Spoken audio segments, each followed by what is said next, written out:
आज हम आपको ले चलेंगे छत्तीसगढ़ के रायपुर शहर में, जहां इन दिनों एक बड़ी कार्रवाई ने हलचल मचा दी है। यह कार्रवाई है कुख्यात सूदखोर बंधुओं वीरेंद्र तोमर और रोहित तोमर के खिलाफ। कभी अंडे का ठेला लगाने वाले इन भाइयों ने कैसे खड़ा कर लिया अवैध सूदखोरी का इतना बड़ा साम्राज्य, और अब क्यों उनके आलीशान मकान पर नगर निगम और आयकर विभाग की संयुक्त टीम ने शिकंजा कस दिया है। आइए जानते हैं इस पूरी कहानी को विस्तार से। नमस्कार, मैं हूं चंद्रशेखर और आप देख रहे हैं नव प्रदेश टीवी। वीरेंद्र तोमर और रोहित तोमर रायपुर के अपराध जगत में ये नाम किसी परिचय के मोहताज नहीं है। पुलिस रिकॉर्ड में ये कुख्यात हिस्ट्री शीटर और सूदखोर के तौर पर दर्ज है। लेकिन क्या आप जानते हैं कि कभी ये भाई अंडे का ठेला लगाकर अपना जीवन यापन करते थे? फिर ऐसा क्या हुआ कि इन्होंने अपराध और सूदखोरी की राह पकड़ ली और देखते ही देखते अकूत संपत्ति के मालिक बन बैठे। सूत्रों की माने तो इन भाइयों ने अवैध सूदखोरी के धंधे को अपना हथियार बनाया। जरूरतमंद लोगों को मोटा ब्याज पर कर्ज देना और फिर उनसे जबरन वसूली करना इनका मुख्य काम बन गया। पीड़ितों का आरोप है कि ये ब्याज की मोटी रकम वसूलने के लिए हर तरह की गैर कानूनी हरकत पर उतर आते थे।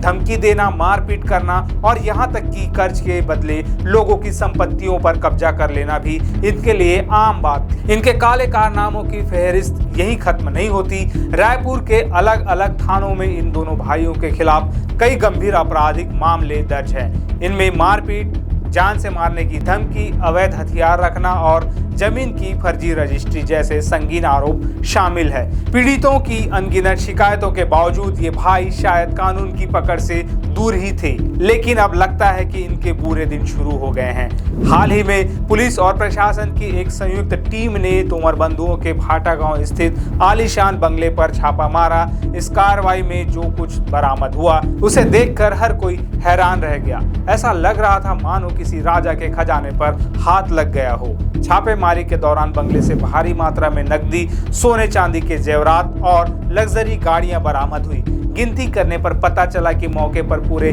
37 लाख रुपए नगद मौजूद थे। इसके अलावा 734 ग्राम सोने के जेवरात और 125 ग्राम चांदी भी बरामद हुई। सिर्फ इतना ही नहीं, तोमर बंधुओं के शौक भी काफी महंगे थे। उनके बंगले से 4 लग्जरी गाड़ियां बरामद की गई, जिनमें BMW, थार और ब्रेजा जैसी महंगी गाड़ियां शामिल है। अधिकारियों को मौके से नोट गिनने की मशीन भी मिली, जिससे अंदाजा लगाया जा सकता है कि इनका अवैध कारोबार कितने बड़े पैमाने पर फैला हुआ था। इसके अलावा बंगले से एक आईपैड, एक लैपटॉप, कई चेकबुक, ATM कार्ड, DVR और भारी मात्रा में ई-स्टाम्प पेपर भी बरामद हुए हैं। जांच एजेंसियां इन सभी चीजों की बारीकी से पड़ताल कर रही है ताकि इनके अवैध कारोबार की जड़ों तक पहुंचा जा सके। हैरानी की बात तो यह है कि पुलिस को बंगले से 5 तलवारें, एक रिवॉल्वर, एक पिस्टल और भारी मात्रा में जिंदा और आवाजी कारतूस भी मिले हैं। हथियारों की इतनी बड़ी खेप मिलने से यह साफ जाहिर होता है कि तोमर बंधु वसूली के लिए किस तरह के हथकंडों का इस्तेमाल करते थे। प्रारंभिक जांच में यह बात सामने आई है कि इन संपत्तियों का एक बहुत बड़ा हिस्सा अवैध सूदखोरी और जबरन वसूली के जरिए ही कमाया गया है। अब यह देखना दिलचस्प होगा कि जांच एजेंसियां इस काले धन के स्रोत तक कैसे पहुंचती है। पुलिस की कार्रवाई के बाद अब नगर निगम और आयकर विभाग भी हरकत में आ गए हैं। नगर निगम की एक टीम तोमर बंधुओं के आलीशान मकान पर पहुंची और वहां निर्माण अनुमति, संपत्ति कर के भुगतान और संपत्ति से जुड़े अन्य जरूरी दस्तावेजों की गहन जांच शुरू कर दी है। अधिकारी इस बात की पड़ताल कर रहे हैं कि यह मकान वैध तरीके से बनाया गया है या इसमें किसी तरह की अनियमितता बरती गई है। मकान की निर्माण लागत क्या थी और इसके लिए नगर निगम से विधिवत अनुमति ली गई थी या नहीं, इन सभी सवालों के जवाब तलाशे जा रहे हैं। नगर निगम के अधिकारियों ने तोमर परिवार के सदस्यों से मकान से जुड़े सभी कागजात पेश करने को कहा है। वहीं दूसरी तरफ आयकर विभाग भी इस मामले में कूद पड़ा है। विभाग अब इस बात की जांच कर रहा है कि कहीं तोमर बंधुओं ने बेनामी संपत्ति तो नहीं बना रखी है। क्या उन्होंने अपनी आय को छुपाकर टैक्स की चोरी की है और उनकी अघोषित आय का स्रोत क्या है।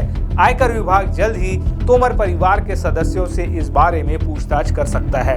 जानकारों का मानना है कि अगर नगर निगम की जांच में यह पाया जाता है कि मकान का निर्माण अवैध है या इसे बनाने में काले धन का इस्तेमाल किया गया है तो इस पर कड़ी कार्रवाई हो सकती है। जी हां, आपने सही सुना। अगर नगर निगम की जांच में सब कुछ ठीक नहीं पाया गया तो तोमर बंधुओं के इस आलीशान मकान पर बुलडोजर भी चल सकता है। प्रशासन की तरफ से यह कार्रवाई सूदखोरी और अवैध संपत्ति के खिलाफ एक बहुत ही सख्त संदेश मानी जा रही है। यह उन सभी लोगों के लिए एक सबक है जो गैर कानूनी तरीके से संपत्ति अर्जित करते हैं और गरीब लोगों का शोषण करते हैं। हालांकि अभी यह देखना बाकी है कि नगर निगम की जांच कब तक पूरी होती है और उनकी रिपोर्ट में क्या निकल कर आता है। लेकिन जिस तरह से प्रशासन इस मामले में सक्रियता दिखा रहा है उससे यह उम्मीद जरूर बंधती है कि दोषियों को बख्शा नहीं जाएगा। इस पूरे मामले में सबसे अहम सवाल यह है कि वीरेंद्र तोमर और रोहित तोमर फिलहाल कहां हैं? पुलिस के मुताबिक दोनों मुख्य आरोपी अभी फरार है। पुलिस की टीमें लगातार उनकी तलाश में जगह जगह दबिश दे रही है। पुलिस ने इस मामले में तोमर बंधुओं के भतीजे दिव्यांश प्रताप तोमर को हिरासत में लिया था और उनसे लंबी पूछताछ की गई। हालांकि सूत्रों की माने तो दिव्यांश ने ज्यादातर सवालों के जवाब टाल दिए और जांच में सहयोग नहीं किया। अब पुलिस इस बात की भी गहराई से जांच कर रही है कि तोमर बंधुओं ने इतने बड़े अवैध साम्राज्य को अकेले खड़ा नहीं किया होगा। इस काम में उन्हें किन किन लोगों ने मदद की, क्या कोई और भी प्रभावशाली व्यक्ति इस सिंडिकेट में शामिल है। पुलिस इन सभी पहलुओं पर बारीकी से काम कर रही है और उम्मीद है कि जल्द ही इस पूरे नेटवर्क का पर्दाफाश हो सकेगा। फिलहाल दोनों मुख्य आरोपी फरार हैं और पुलिस उनकी तलाश कर रही है। वहीं दूसरी तरफ जांच एजेंसियां उनकी अवैध संपत्ति और काले कारोबार की तह तक जाने में जुटी हुई है। यह कार्रवाई छत्तीसगढ़ में सूदखोरी, अवैध वसूली और काले धन के खिलाफ प्रशासन की सख्ती का एक बड़ा उदाहरण है। उम्मीद है कि इस मामले में जल्द ही और भी खुलासे होंगे और पीड़ितों को न्याय मिलेगा। आपको यह वीडियो कैसा लगा, अपनी राय हमें कमेंट सेक्शन में ज़रूर बताएं। अगर आपको यह जानकारी महत्वपूर्ण लगी हो तो इस वीडियो को लाइक और शेयर करना ना भूलें और ऐसे ही और भी खबरों के लिए हमारे चैनल को सब्सक्राइब ज़रूर करें।